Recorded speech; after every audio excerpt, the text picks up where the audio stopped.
Learning becomes memorable when it is interactive. Now it's time for an engaging interaction with our children by Mr. Varun. Participate actively and enjoy this wonderful session. నమస్కారం, నా పేరు వరుణ్. నేను 5వ తరగతి చదువుతున్నాను. ఇక్కడికి నన్ను పిలిపించినందుకు హెడ్ మాస్టర్ గారికి మరియు ఊరి పెద్దలకు, టీచర్లకు నా నమస్కారాలు. ఈరోజు నేను ఎందుకు వచ్చానంటే, ఎలా చదవాలి, మనం ఎలా ఉండాలి, మన టీచర్లు, సార్లు, హెడ్ మాస్టర్లు మన కోసం సార్లు ఎంతో కష్టపడతారు. మన కోసం లెసన్లు చెప్తారు, వర్క్ బుక్లు మనకి రాకుండా వాళ్ళే చెప్తారు, హోంవర్క్లు చెక్ చేస్తారు, మన కోసం ఎన్నో చేస్తారు టీచర్లు, సార్లు. మన పేరెంట్స్ కూడా ఎంతో కష్టపడి మనం చదివిస్తారు. కానీ మనం కొంతమంది ఏం చేస్తారు, స్కూల్కి వచ్చినామా పోతున్నామా అని అట్లా వేయద్దు. మనం ఏం చేయాలి, వాళ్ళు ఏం చెప్తారు, మనం చదువుకోమంటారు. చదవాలంటే ఏం కావాలి, ఫస్ట్ తెలుగులో ఏముంటుంది, తెలుగులో వర్ణమాల అంటే ఏంటిది, వర్ణమాలలు ఉంటాయి, అచ్చులు ఉంటాయి, హల్లులు ఉంటాయి, మహాప్రాణాక్షరాలు ఉంటాయి, అల్ప ప్రాణాక్షరాలు ఉంటాయి. అచ్చులల్లా వర్ణమాలలో అట్లు ఉంటాయి. నెక్స్ట్ ఏముంటుంది, సరళ పదాలు అంటే ఏంటి, సరళ పదాలు అంటే వర్ణమాలలోని అక్షరాలతో తయారయ్యే పదాలను సరళ పదాలు అంటారు. ఇప్పుడు అలా ఉందనుకో, ఆ అనేది వర్ణమాలలో ఉంది, లా అనేది వర్ణమాలలో ఉంది, కాబట్టి సరళ పదమైంది. అలా, ఆట అన్నప్పుడు కూడా ఆ అనేది వర్ణమాలలో ఉంది, టా అనేది వర్ణమాలలో ఉంది, కాబట్టి అది కూడా సరళ పదమైంది. సరళ పదాలు అంటే ఓన్లీ వర్ణమాలలోని అక్షరాలతో తయారయ్యే పదాలని మనం సరళ పదాలు అంటాం. నెక్స్ట్ ఏముంటుంది, గుణింత పదాలు అంటే ఏంటి, గుణిత పదాలు అంటే ఇప్పుడు ఏంటిదంటే అచ్చుల సౌండ్తోని, ఇప్పుడు కా ఉందనుకో, కు ప్లస్ ఆ వస్తుంది, కు ప్లస్ ఆ, కా కాకరా అన్నప్పుడు కా వస్తుంది. అచ్చుల సౌండ్స్తో వస్తుంది. మన ఆలోచన అనుకో, ఇవి కూడా మనకు వచ్చేస్తాయి. కాకరా అన్నప్పుడు కు అనేది ఆళ్ళ సౌండ్, ఆ అనేది ఆ సౌండ్ వస్తుంది. కా కాకరా, కిటికీ అట్లా అన్నప్పుడు కు ప్లస్ ఈ కి అవుతుంది. అట్లనే ఏదైనా వేయచ్చు. నెక్స్ట్ ఏముంటుంది, గుణిత పదాల తర్వాతకి ఏముంటుంది, ద్విత్వ పదాలు. వీటిని ఒత్తుల పదాలు కూడా అంటారు. అంటే ఏంటిది, ఒక అక్షరం అదే ఒక హల్లుకి అదే హల్లు ఒత్తుంటే వాటిని మనం ద్విత్వ పదాలు అంటాం. ఇప్పుడు అత్త అన్నప్పుడు తాకి తావత్ వచ్చింది కాబట్టి మనం దాన్ని ద్విత్వ పదం అన్నాం. ద్విత్వ పదాలు అంటే అదే హల్లుకి అదే ఒత్తు వస్తే వాటిని మనం ద్విత్వ పదాలు అంటాం. అత్త, చెక్క అన్నప్పుడు కాకి కావత్ వచ్చింది కాబట్టి అది ద్విత్వ పదం అయింది. అట్లా నెక్స్ట్ ఏముంటుంది, ద్విత్వ పదాల తర్వాతకి సంయుక్త పదాలు ఉంటాయి. సంయుక్త పదాలు అంటే ఒక హల్లుకి వేరే హల్లు ఒత్తు వస్తే వాటిని సంయుక్త పదాలు అంటాం. ఉల్కా అన్నప్పుడు లాకి కావత్ వచ్చింది, ఉల్ ప్లస్ కా, ఉల్కా అన్నప్పుడు లాకి కావత్ వచ్చింది కాబట్టి అది సంయుక్త పదమైంది. ఉల్కా, జట్కా అన్నప్పుడు కూడా టాకి కావత్ వచ్చింది కాబట్టి అది సంయుక్త పదమైంది. సంయుక్త పదాలు అంటే ఒక హల్లుకి వేరే హల్లు ఒత్తుంటే వాటిని మనం సంయుక్త పదాలు అంటాం. నెక్స్ట్ ఏముంటుంది, లాస్ట్ సంశ్లేష పదాలు ఉంటాయి. సంశ్లేష పదాలు అంటే ఏంటిది, ఒక అక్షరానికి 2 ఒత్తులు ఉంటే అవి సంశ్లేష పదాలు. అంటే ఇప్పుడు రాష్ట్రం అన్నప్పుడు షాకి టావత్తు రావత్తు ఉంది కాబట్టి అది సంశ్లేష పదమైంది. స్త్రీ అన్నప్పుడు సీకి తావతుంది రావతుంది, ఒక అక్షరానికి 2 ఒత్తులు ఉంటే వాటిని సంశ్లేష పదాలు అంటాం. నెక్స్ట్ ఏముంటుంది, ఇంగ్లీష్లో ఏముంటుంది, ఫస్ట్ మనకి ఇంగ్లీష్లో letters. How many sounds are there in English, 44 sounds are there in English. 44 sounds ఎట్లా అంటే 20 ఓవెల్ సౌండ్స్, 24 కాన్సనెంట్ సౌండ్స్ ఉంటాయి. ఓవెల్ సౌండ్స్ ఎన్ని ఉంటాయి, 20 ఉంటాయి. ఏ ఓవెల్స్ ఎన్ని ఉంటాయి మనకు, 5 vowels. A, E, I, O, you.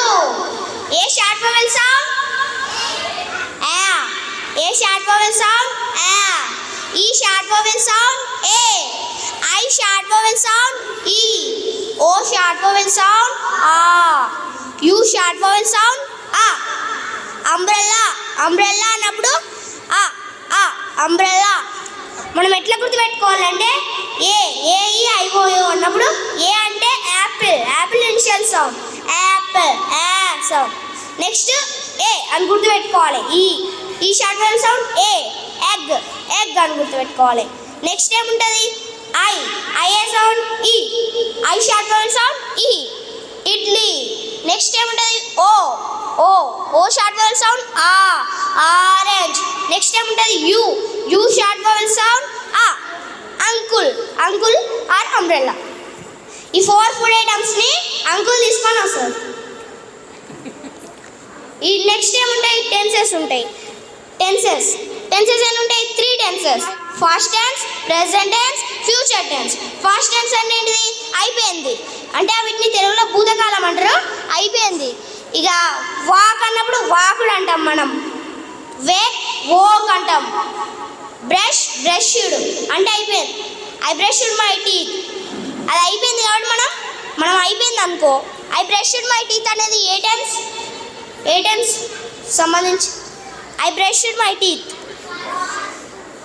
Fast tense. I brushed my teeth అన్న అయిపోయింది కాబట్టి అది ఫాస్ట్ టెన్స్ అంటే అయిపోయిన వాటిని మనం ఫాస్ట్ టెన్స్. నెక్స్ట్ ఏముంటుంది? Present tense. ఇప్పుడే జరుగుతూ ఉండాలి ప్రెజెంట్ టెన్స్ అంటే. I am walking, I am teaching, I am listening, I am reading, I am learning అన్న ఇప్పుడు జరుగుతుంటే వాటిని మనం ప్రెజెంట్ టెన్స్. నెక్స్ట్ ఫ్యూచర్ అంటే ఏంటిది? I will play, I will tell, I will teach అన్నప్పుడు, నేను చేస్తా, నేను ఆడతా అన్నప్పుడు మనం ఐ విల్ అనాలి. I will future tense. తర్వాత భవిష్యత్తు కాలం అంటారు తెలుగులో. ఇవి tenses. You have any doubt? Okay. Next మ్యాథ్స్లో ఉంటుంది ఫస్ట్ మనకు numbers. How many digits are there in maths? How many digits? 10 digits. 0, 1, 2, 3, 4, 5, 6, 7, 8, 9. These are the digits. 0, 1, 2, 3, 4, 5, 6, 7, 8, 9. ఈ 9 డిజిట్స్తోనే 10 డిజిట్స్తోనే మీ డాడ్ నెంబర్ అయినా మీ మమ్మీ నెంబర్ అయినా ఏ నెంబర్ అయినా ఎంత పెద్ద నెంబర్ అయినా సరే కానీ ఈ 10 డిజిట్స్తోనే ఉంటుంది. ఎవరి నెంబర్ అయినా సరే, రమేష్ సార్ నెంబర్ అయినా, మా డాడీ నెంబర్ అయినా, ఎవరి డాడీ నెంబర్ అయినా, హెడ్ మాస్టర్ సార్ నెంబర్ అయినా, ఎవరి నెంబర్ అయినా కానీ ఈ నెంబర్స్తోనే ఉంటుంది. నెక్స్ట్ ఏముంటుంది నెంబర్స్ తర్వాతకి మ్యాథ్స్లో? అడిషన్ అంటే ఏంటిది? కూడికలు, కలపడం. ఇప్పుడు 2 + 3 5, 2 + 3 5, 3 + 2 2 + 3 అయినా 5, 3 + 2 అయినా 5. ఈ అడిషన్లో నెంబర్లని చేసినా కానీ ఆన్సర్ మారది, అదే వస్తుంది. 2 + 3 5, 3 + 2 5, 4 + 1 5, 1 + 4 5 ఇట్లనే వస్తుంది. అడిషన్లో నెంబర్లను తీర్మానం చేసినా కానీ ఆన్సర్ మాత్రం మారదు. నెక్స్ట్ ఏముంటుంది అడిషన్ తర్వాతకి? సబ్ట్రాక్షన్ ఎట్లుంటుంది? 5 - 3 2. ఇలా కూడా నెంబర్లను తికమక ఆన్సర్ వస్తుందా? కరెక్ట్ రాదు. మనకు సబ్ట్రాక్షన్లో 23 32 తీసేయగలుగుతామా? 23 = 32 ఎందుకు తీసేయలేం? పెద్ద ఉండాలి. పైన పెద్ద ఉందనుకో 32, 23 ఉందనుకో తీసేయగలుగుతాం. 32 ఎట్లా తీసేయలేం. పైన ఎప్పుడు సబ్ట్రాక్షన్లో పెద్ద నెంబర్ ఉండాలి, కింద చిన్న నెంబర్ ఉండాలి, అప్పుడే మనం తీసేయగలుగుతాం. నెక్స్ట్ ఏముంటుంది? మల్టిప్లికేషన్ 2 × 5, 5 × 2. ఇలా కూడా నెంబర్లను తిక్కమక వేసినా కానీ ఆన్సర్ మారదు. 5 × 2 10, 2 × 5 10. నెంబర్లను తిక్కమక వేసినా కానీ మల్టిప్లికేషన్లో ఆన్సర్ మారదు. నెక్స్ట్ ఏముంటుంది? డివిజన్లో ఏముంటుంది? డివిజన్ అంటే ఏంటిది? పంచడం. 6 / 3 దీన్ని కూడా తిక్కమక వేసే కరెక్ట్ ఆన్సర్ వస్తుందా? రాదు. సబ్ట్రాక్షన్లో డివిజన్లో నెంబర్లను తిక్కమక వేసే కరెక్ట్ ఆన్సర్ రాదు, కానీ అడిషన్లో మల్టిప్లికేషన్లో మాత్రం వస్తుంది. 2 × 5 10, 5 × 2 10, 2 + 4 6, 4 + 2 6. ఎట్లయినా అదే ఆన్సర్ వస్తుంది. మ్యాథ్స్. నెక్స్ట్ ఏముంటుంది? ఈవీఎస్లో ఏముంటుంది? ఈవీఎస్ అంటే ఏంటిది? ఎన్విరాన్మెంటల్ సైన్స్, మన చుట్టూ ఉండే వాటి నదుల గురించి. ఫస్ట్ మనకి ఉంటుంది ఫ్యామిలీ గురించి, ట్రీస్ గురించి, యానిమల్స్ గురించి, రివర్స్ గురించి, అన్నిటి గురించి ఉంటుంది ఇప్పుడు ఇంగ్లీష్ నేర్చుకోవాలంటే ఏడే అయినా కానీ మనకి ఇంగ్లీష్ రావాలి. జాబ్స్కైనా పెద్ద అయినాక ఏడికైనా కానీ మనకి ఇంగ్లీష్ రావాలి. ఇంగ్లీష్ ఎట్లా నేర్చుకోవాలి? మన చుట్టూ వాళ్ళని ఇంగ్లీష్ మాట్లాడతారా? LSRW పాటించాలి. ఫస్ట్ మనం listening, speaking, reading, writing. First listening మన చుట్టూ ఎవరు మాట్లాడరు, మనం ఎట్లింటాం మన ఇంగ్లీష్. చెప్పండి, హౌ టు లిజన్ ఇంగ్లీష్ ఎలా వింటారు? ఎట్లింటారు మీరు ఇంగ్లీష్? ఎవరు మాట్లాడతలేరా మీ చుట్టూ?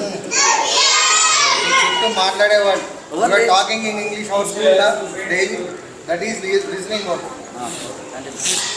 మనము మన చుట్టూ ఎవరు మాట్లాడారు, మొత్తం తెలుగే మాట్లాడతారు. మనం ఇంగ్లీష్ ఎట్లా నేర్చుకుంటాం?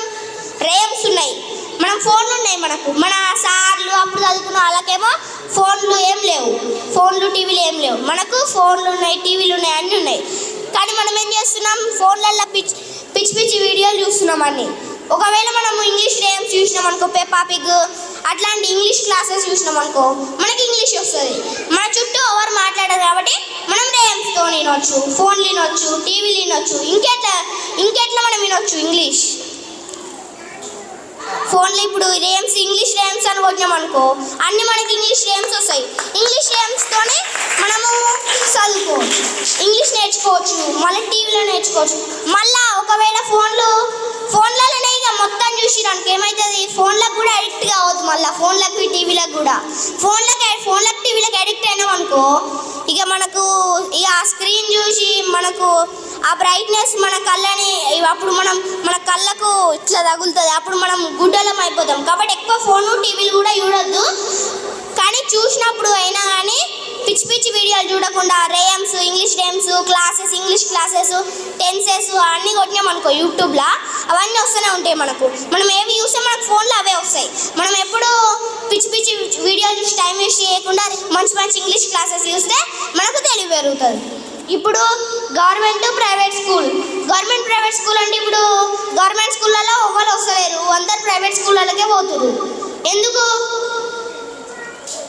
ఎవ్వరు గవర్నమెంట్ స్కూళ్ళలో ఉండలేరు. గవర్నమెంట్ స్కూళ్ళలో 30-40 మెంబర్స్ ఉంటారు కొన్ని స్కూళ్ళలో. ఎందుకు అట్లా? Answer why all of you are going to private school? Private school ఎక్కువ మంది టీచర్లు ఉంటారా? క్లాసులు మంచిగా ఉంటాయనా? మళ్ళీ ఎందుకు? we also have English. నువ్వు మాట్లాడు. ఎందుకు? మనకు ఇంగ్లీష్ మీడియం కాదన్నా, వాళ్ళు ఇంగ్లీష్ మాట్లాడుతున్నారా? ప్రైవేట్ స్కూల్ అయినా గవర్నమెంట్ స్కూల్ అయినా ఏ స్కూల్ అయినా ఒకటే. ఈడ చదివినా చదివే, అది ఆడ చదివినా చదివే. నాకు ఇంకా ప్రైవేట్ స్కూల్ పోయినాం అనుకో, నీకు పైసలు బొక్క, బస్ ఫీజు అని ఫుల్ పైసలు. కానీ గవర్నమెంట్ స్కూల్కి వచ్చినా అదే చదువు, ప్రైవేట్ స్కూల్ పోయినా అదే చదువు. ఇంకా ప్రైవేట్ స్కూల్ పోతే ఇంకా ఏడిపోతుంది. మా స్కూల్లో కూడా ప్రైవేట్ స్కూల్లో వస్తారు, కానీ వాళ్ళకు కూడా ఏం వస్తలేదు. గవర్నమెంట్ స్కూల్లో మా స్కూల్లో సెకండ్ క్లాసులకు వచ్చినట్టు కూడా వస్తలేదు వాళ్ళకు. కాబట్టి గవర్నమెంట్ స్కూల్స్ బెటర్. కానీ ప్రైవేట్ స్కూల్స్లోకి అందరు ఎందుకు పోతున్నారు? అలా ఇంగ్లీష్ మీడియం ఉంటుంది, ఇది ఉంటుంది, అది ఉంటుంది అని అందరు చెప్తారు. కానీ వాళ్ళు ఏముండదు, సపరేట్గా హోంవర్క్ ఇచ్చుడు అవే ఉంటాయి. కాబట్టి మనం ప్రభుత్వ బడైనా ప్రైవేట్ బడైనా ఒకటే. ఈ ప్రభుత్వ బడి వేస్ట్, ప్రైవేట్ బడి వేస్ట్ అంటే ఉండదు. ప్రభుత్వ బడులలో కూడా ఇప్పుడు ఇంగ్లీష్ మీడియం ఉంది. మా స్కూల్లో కూడా ఇప్పుడు ఇంగ్లీష్ మీడియం. మేము కూడా కొంచెం మా సారు కూడా మా ప్రభుత్వ బడి MBBS పైల్వాన్పూర్ స్కూల్లో కొంచెం మాకు ఇంగ్లీష్ నేర్పిస్తాడు, ఇంగ్లీష్ మాట్లాడతాడు మాతోని.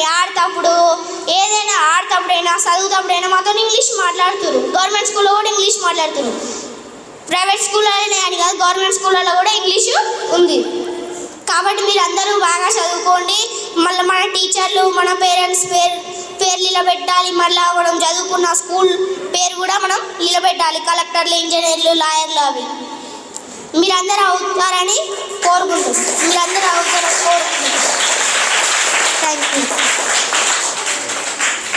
Thank you very much. Nice.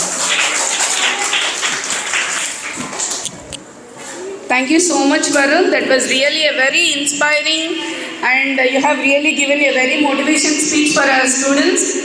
This is really a very blessing for the parents and as well as the teachers too. We are very much happy to have you here. A big round of applause, children.